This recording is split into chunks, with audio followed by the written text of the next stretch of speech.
the solo on Now, that was another solo that I was surprised was a composed solo. You play that solo live. True, and that was me trying to be Wilco Johnson from the Feel Goods. Absolutely, because I think Robbie put on a compilation tape, a mixtape, this song called Paradise, which I can't even play, but with Now, he had this sort of shuffle beat, which we struggled to get for the right kind of shuffle. Shuffle is not an easy thing. It isn't, or it's not.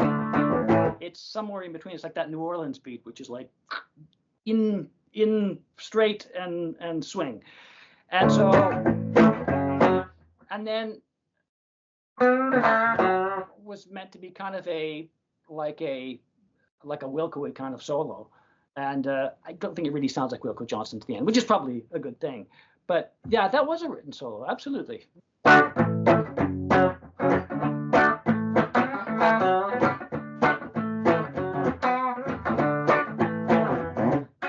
it goes like.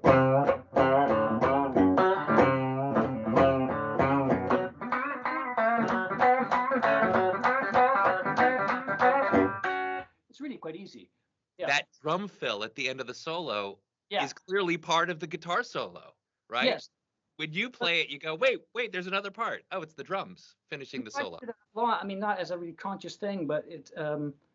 Although you think of a rhythm section, the bass and drums really tight, but there were plenty of times when John and I were following each other. He would follow me, or he'd be doing something on the snare drum, like in It's Catching Up, for instance.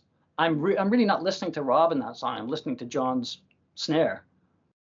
He's playing all these things on a snare, and I'm trying to mirror them on the guitar. So if there's a certain point, John does this sort of, what do you call it, like galloping, dunk, dunk, dunk, dunk, and it's quite a fast riff. So you emphasis piece, that da da da da da da da da da da da da, which is John going thunk, thunk, thunk, and through the main riff.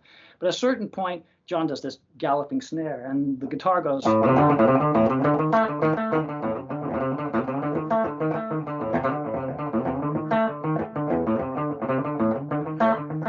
Well, I haven't played it for ages, but you get the idea.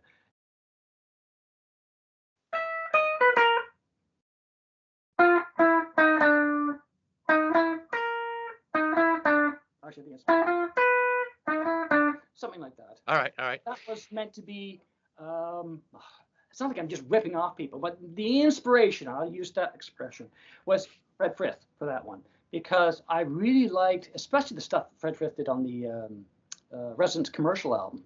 He had a way, and some of his solo records too.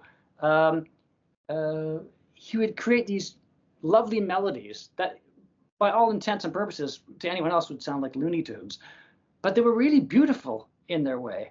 And I wanted something that was really melodic. Dun, dun, dun, dun, dun, dun, dun, dun, dun, dun. It wasn't meant to be bluesy or hard or completely discordant. It was meant to be a melody that was kind of playful, just with all the wrong notes. Well, it's funny when you sing it, it really does sound like Looney Tunes. It's got much more of a cartoony. I had a Carl Stalling CD at the time, so yeah.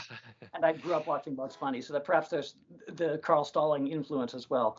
But yeah, so that I really like that about Fred Frith. In fact, maybe even more than his more eclectic stuff and experimental stuff. There's something when you see, it's like Chadbourne. Chadbourne I've seen in all forms. I've seen him do just complete out there improv, but I just saw him the other week in Amsterdam, and he just did a ton of covers. I mean, he did the